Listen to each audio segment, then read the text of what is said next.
오늘은 약속하신 구원이 이루어지기까지 넷째 날 저녁입니다. 우리가 오늘 함께 읽은 본문은 구약의 복음 중에서도 가장 자세하고 또 명확하게 또 정확하게 예수 그리스도를 소개하고 있는 말씀입니다. 하나님께서는 우리에게 예수 그리스도라는 그 복음, 그 구원의 유일한 방법, 길이요 진리요 생명이신 예수님을 처음부터 말씀하고 계셨다는 것을 여러분 우리가 월요일부터 계속해서 살펴보고 있습니다. 인류가 시작되었던 에덴에서부터 시작된 복음은 창세기에 이삭을 제물로 드리는 사건에서도 선명하게 보여졌고, 또 광야 시절 심판 때에 혹시 기억하십니까? 그것을 쳐다보아야만 살았던 장대에 달린 노뱀, 고난을 통해 생명을 살리는 자가 되었던 요셉의 삶, 수많은 그런 고난의 과정을 통하여서 그 하나님이 통치하시는 나라의 왕으로 살았던 어제의 말씀이었죠. 다윗의 삶. 1년에 한 번 있는 대속죄일의 제사와 모든 죄를 지고 거친 광야로 보내졌던 아사셀의 염소, 그 외에도 수많은 사건과 선지자들의 이 예언 선포를 통하여서 구약은 처음부터 끝까지 바로 약속된 메시아, 그 예수 그리스도를 보여주고 있다는 사실입니다. 간혹 어떤 분들은 이런 질문을 하기도 하십니다. 예수님만이 구원의 길이라면 구약의 이스라엘과 그 신앙의 선조들은 예수님을 눈으로 보지 못하였는데 어떻게 구원을 받는 기준이 무엇일까요? 맞아요. 예수님이 오시기 전에 죽었던 수많은 성도들이 있죠. 이스라엘 백성들이 있고, 또 심지어 모세와 아브라함과 다윗, 유대인들의 가장 대표적인 인물들이었죠. 이 사람들도 사실 실제로 눈으로 직접 예수님을 보진 못했습니다. 하물며 첫 사람이었던 아담도 예수 그리스도를 눈으로 보지는 못했어요. 하지만 구약의 시작부터 끝까지 이미 구세주 예수 그리스도는 이 땅 가운데 충만히 존재하고 계시다는 사실입니다. 아담도 아브라함도 모세도 다윗도 구약의 말씀 안에 있는 그리스도를 보았습니다. 그리고 즐거워하였고 구원을 받았습니다. 우리 신약 성경 요한복음 8장 56절에서부터 58절 우리 잠깐만 찾아볼까요? 요한복음 8장 56절부터 58절입니다.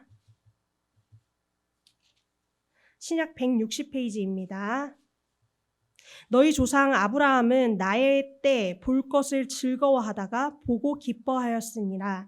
유대인들이 이르되 내가 아직 50세도 못 되었는데 아브라함을 보았느냐. 예수께서 이르시되 진실로 진실로 너희에게 이르노니 아브라함이 나기 전부터 내가 있느니라 하시니. 아멘. 이미 예수 그리스도는 아브라함 때에도 함께 계셨다라는 의미인 거죠. 예수님은 아브라함이 이미 예수 그리스도의 구원을 보고 기뻐하였다라고 말씀하고 있습니다. 또 요한복음의 첫 시작이었던 1장 1절에는 말씀이 이렇게 선포가 되어집니다. 태초에 말씀이 계시니라. 이 말씀이 하나님과 함께 계셨으니 이 말씀은 곧 누구시라고요? 하나님이시니라. 아멘. 이 말씀이 곧 누구일까요? 바로 예수 그리스도입니다. 요한복음도 첫 시작을 이렇게 증언하고 있어요. 예수님은 여러분 항상 계셨습니다. 그리고 지금도 계셨고, 지금도 계시고, 앞으로 영원히 함께 계시다라는 사실을 여러분 꼭 믿으시길 바랍니다. 우리는 이 땅에서 한 100여 년 정도를 살아가죠. 이 100여 년 정도 안 되는 한 세대를 살아가는데 그 한 인간은 그 시대를 벗어나지 못합니다. 우리는 늘 시간에 쫓기고 또 시간에 의해 죽게 되다 보니까 우리가 정말 중요한 사실을 사실 놓치고 사는 거예요. 바로 그것이 무엇이냐? 이 시간이라는 것도 누구의 창조물일까요? 바로 하나님의 창조물이라는 사실입니다. 여러분, 영원하다라는 것은 시간이 끝나지 않고 계속되는 것, 이런 개념으로 우리가 많이 생각을 하지만 사실은 그것이 아니라 우리가 묶여있는 이 시간이라는 개념 자체가 우리는 초월하게 된다라는 것이죠. 여러분, 하나님은 시간에 묶이시는 분이실까요? 아니실까요? 맞습니다. 제가 이렇게 질문을 하면 아니라는 거죠. 맞아요. 하나님은 시간에 절대 묶이시는 분이 아니십니다. 하나님은 어제나 오늘이나 내일도 동일하신 분이십니다. 믿으십니까? 아멘. 그분의 계획은 우리의 이 시간 개념을 뛰어넘는 계획이라는 사실입니다. 그렇기 때문에 2000년 전에 지금 예수님의 그 십자가는 태초에 그 첫사람 아담도, 또 그 다음에 노아도, 아브라함도, 또 다윗도, 베드로도, 신약의 그 베드로도, 사도 바울도, 또 중세로 좀 넘어가 볼까요? 위대한 신학자 칼빈도, 우리도 믿음을 통해서 지금 이 시대를 살아가고 있는 우리도 이 믿음을 통하여서 시간을 초월하여 하나님과 다시 연합되는 놀라운 계획이 있다는 사실입니다. 오늘 우리가 함께 읽은 이 이사야서 53장은 여러분들이 정말 많이 고난주간 때 묵상하시는 말씀이잖아요. 이 이사야서 53장은 예수님이 오시기 전 700년 전에 이미 기록되어 있는 책입니다. 700년 전에 이미 예언되어 있는 말씀이에요. 하지만 이사야서의 기록은 마치 여러분들 어떻게 좀 생생하지 않으세요? 이 예수님에 대한 이 기록이 너무 지금 생동감 있지 않나요? 마치 지금 예수께서 십자가에 달려 돌아가시고 그 고초를 당하시고 고난을 당하시는 것 같이 그 무덤에 장사되시고 다시 부활하시는 그 일련의 모든 과정을 내가 코앞에서 보고 증언하고 기록하고 있는 것처럼 아주 정확하고 자세하게 기록하고 있다는 사실입니다. 하나님이 우리에게 주시는 그 구원의 계획은 하나님의 하나뿐인 아들, 독생자 바로 예수 그리스도, 자기 백성을 위하여서 고난을 받으시고 찢기시고 채찍에 맞으시고 찔리고 죽는 대속의 죽음, 그 고난의 죽음이셨다는 사실입니다. 4절부터 우리 함께 읽은 오늘 본문의 4절부터 6절 우리 한번 보도록 하겠습니다. 그는 실로 우리의 질고를 지고 우리의 슬픔을 당하였거늘 우리는 생각하기를 그는 징벌을 받아 하나님께 맞으며 고난을 당했다 하였노라. 그가 찔림은 우리의 허물 때문이요 그가 상함은 우리의 죄악 때문이라. 그가 징계를 받음으로 우리는 평화를 누리고 그가 채찍에 맞음으로 우리는 나음을 받았도다. 우리는 다 양 같아서 그릇 행하여 각기 제 길로 갔거늘 여호와께서는 우리 모두의 죄악을 그에게 담당시키셨도다. 아멘. 여러분, 세상의 어떤 전설이나 건국신화나 각 가문의 시조들, 가장 위대하다고 소개되는 인물들은요, 이렇게 표현되지는 않아요. 이렇게 비참하게 표현되지는 않습니다. 사람들은 자신들의 조상이나 근원이 되는 사람들을 엄청나게 능력을 가졌던 사람, 엄청나게 대단한 업적을 남겼던 사람, 누구나 우러러 볼 만한 사람이라고 소개를 하죠. 내가 어느 집안의 어느 몇 대손 누군데 우리 조상님이 이런 업적을 남겼던 사람이라고 얘기합니다. 이렇게 고난받고 찢김을 당하고 고통당하고 이런 비천한 모습으로 소개하진 않습니다. 그런데 참 이상하지 않을까요? 이상하지 않으세요? 이상하게도 성경은요, 우리의 구세주, 우리를 구원하실 그 왕께서 우리의 구원자가 멸시를 당하고 채찍에 맞고 창에 찔려 비참하게 죽는다고 기록되고 있습니다. 지난 주일날 말씀 기억하세요? 예수님께서 어린 나귀를 타고 성전에 입성하십니다. 그게 역설의 은혜라고 목사님께서 말씀하시잖아요. 정말 역설적이지 않나요? 유대인들이 기다렸던 그 메시아는 화려하고 누구보다 왕으로 멋지게 군림하실 거라고 생각했는데 그 비천한 어린 나귀를 타고 겸손히 들어가신다. 정말 역설적이지 않습니까? 근데 성경은 계속해서 그렇게 예수님을 소개하고 있습니다. 예수님이 이 세상을 통치하실 거야, 멋지게 세상을 군림하실 거야가 아니라 예수님은 고난받으시고 너희들의 죄 때문에 그 모든 죄악을 담당하기 때문에 채찍받고 고통당하신다라고 예수님에 대해서 이야기를 하고 있습니다. 하지만 확실한 것은 그분의 죽음을 통해서 우리의 모두의 죄의 문제를 해결하는 죽음이었습니다.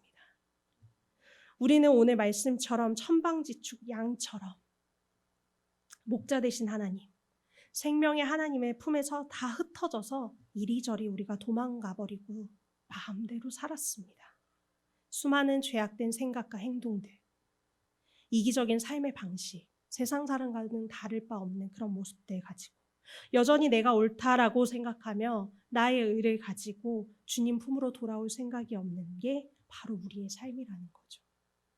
헤매는 양을 사자와 이리가 잡아먹는 것처럼 세상에서 사단을 만나서 죄 속에서 죽어가는 우리를 위해서, 진짜 죽을 수밖에 없는, 아니요, 죽어가는 우리를 위해서 하나님 도저히 사람으로서는 이해할 수 없는 계획을 세우셨다라는 겁니다.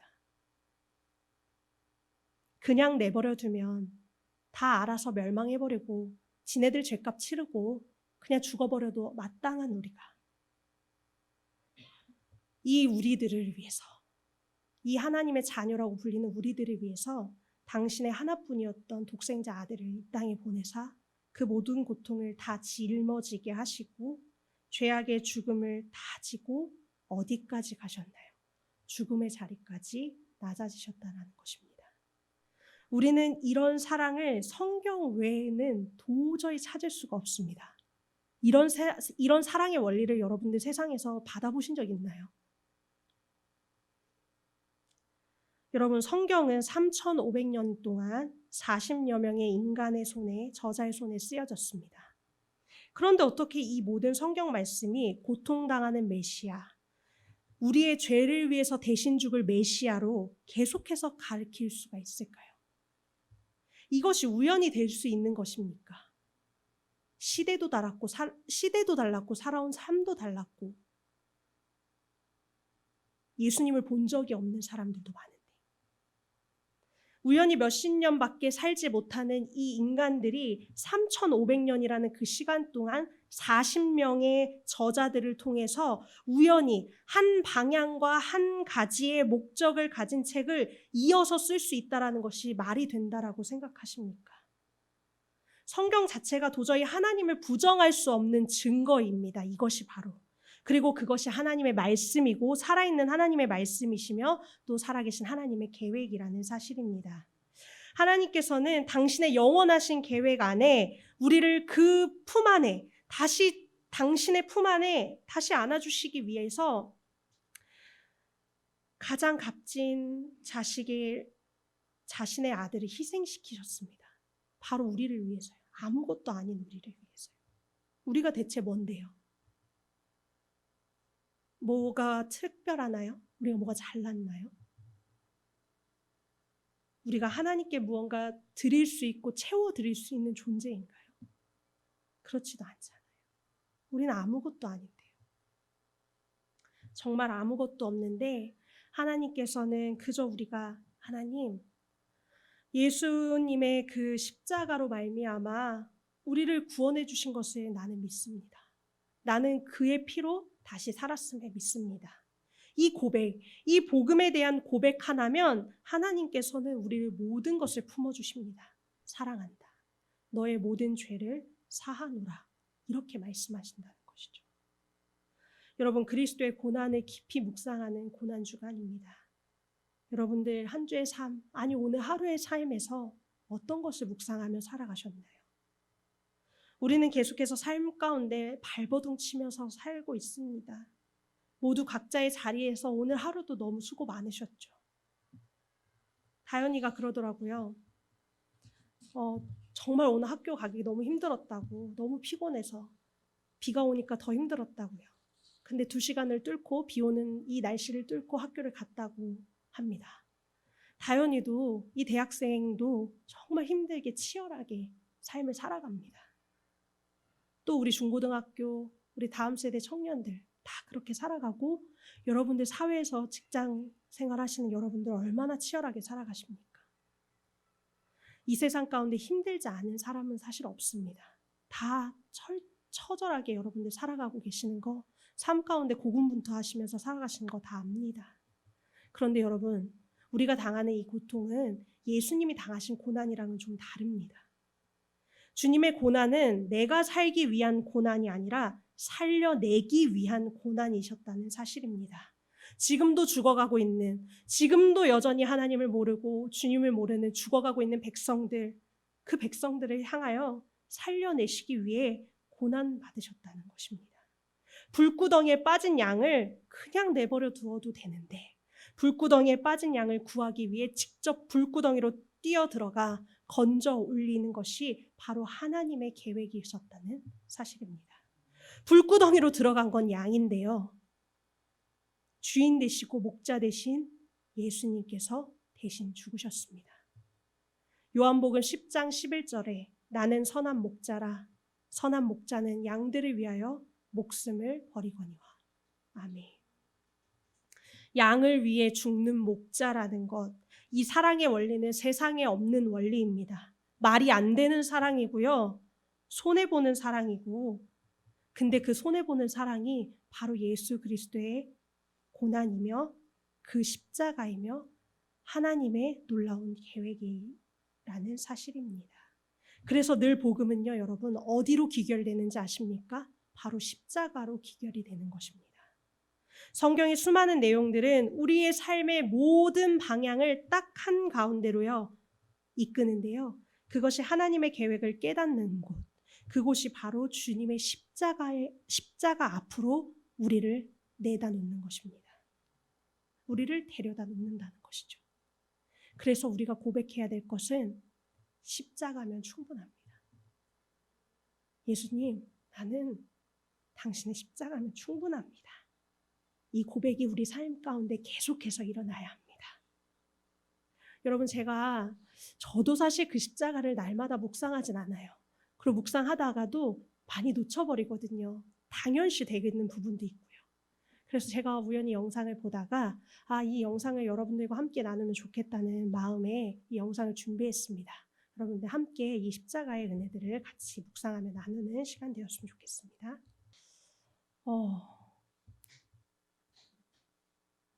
여러분, 우리도 정말 그 십자가면 충분하지 않을까요? 이렇게 실물로 보신 적은 없으시죠? 예수님의 십자가 교회에 걸린 거는 늘 이 정도 사이즈가 되니까 어느 정도 높이와 어느 정도 크기와 어느 정도 무게인지 가늠이 잘 안 되셨죠? 근데 이 놀라운 계획은 다 하나님의 계획이셨습니다. 그것이 바로 우리를 살리기 위한 하나님의 계획이셨습니다. 그리고 그 십자가를 지심으로 우리는 구원을 받게 되었습니다. 여러분, 우리의 인생이 좀 지금 비록 뭔가 풀리지 않고 답답할지라도 평안을 여러분 놓치지 마시고 그 십자가의 은혜로 만족하는 인생이 되었으면 좋겠습니다. 여러분, 예수님의 십자가는 하나님의 사랑의 계획입니다. 믿으십니까? 이 말씀을 기억하면서 우리 이 시간 함께 그 십자가의 은혜를 기억하며 묵상하며 기도하는 시간이었으면 좋겠습니다.